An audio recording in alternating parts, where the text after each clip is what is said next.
Using the crop tool. In this tutorial, we will learn about how to use a crop tool. We can crop an image for a multitude of reasons.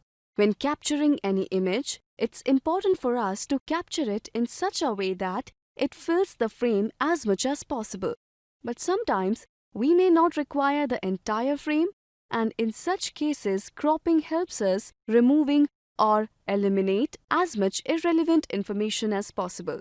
So now let's take a look at the crop tool in Photoshop. We can access it by tapping the C key on the keyboard or by just choosing it from the toolbar on the left. The crop marquees immediately appear around the image, and we can now start repositioning the anchor points at the center or on the corners. Or we can just click and drag out a crop marquee in the image area, excluding the unnecessary parts. From here, we can use any of the handles in order to resize the crop, including the ones in center.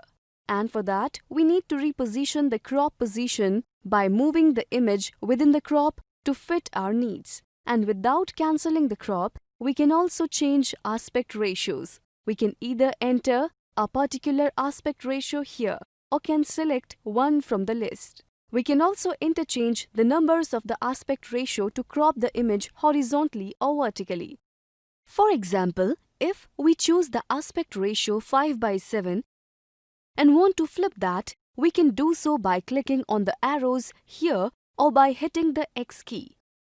And in case we would like to remove the aspect ratio, we can just click Clear. The crop tool also has more than one overlay. If we want to see an overlay which is different from the default rule of thirds, we can use this icon and change to grid or diagonal or triangle. And now if we wish to see these quickly, we can just click the O key. And each time we tap the O key, it goes through all those different overlays. We can also change the way the cropped area here is being displayed. Basically, if we click on the gear icon, we can either choose to show or to hide the cropped area. While we are using the crop tool, the keyboard shortcut, the H key, will toggle the show cropped areas. Another interesting feature about the crop tool is that we can also change the opacity for the crop shield. Right now, the image on the screen is set to 75% opacity, but we can change it and make it a little bit darker to dim it back. And in case we wish to dismiss, we can just tap the return key.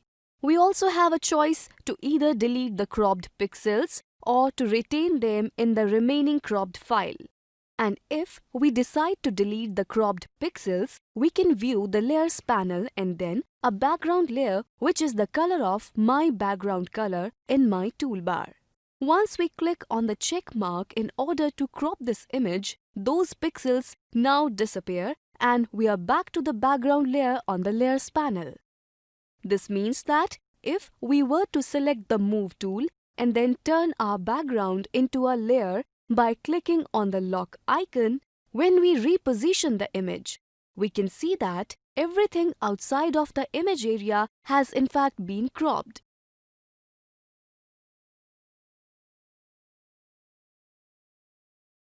Let's now revert the file for a moment. We'll select the file and then revert. And then we'll select the crop tool again. And now, when we start dragging the crop, we'll drag into the image area and then press the Alt key. When we do that, we can see it scaling from the two sides. Now, when we release the cursor, we can still reposition the image within our cropped boundary.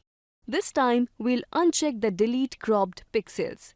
As we can see, we get a different preview on our Layers panel. Now we can see the cropped preview, but we are not able to see that underlying white layer. When we tap the check mark, that background is transformed into a layer and it keeps a record of all that information which was outside of the crop.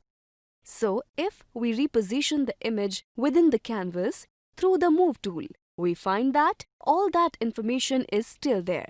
Since Photoshop is saving all that extra information, our file size might be slightly larger if we save this image as a PSD file or as a TIF file. than if we had chosen to delete the cropped pixels.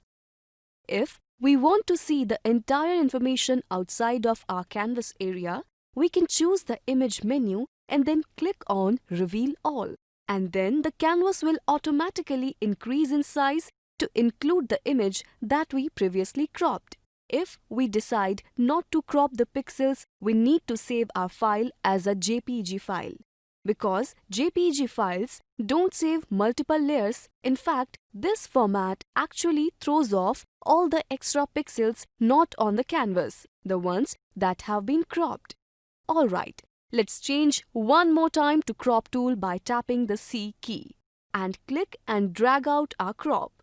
If we ever want to cancel out of a crop, instead of clicking on the check mark, we'll click on the cancel icon, or we could use the escape key. So there we have it.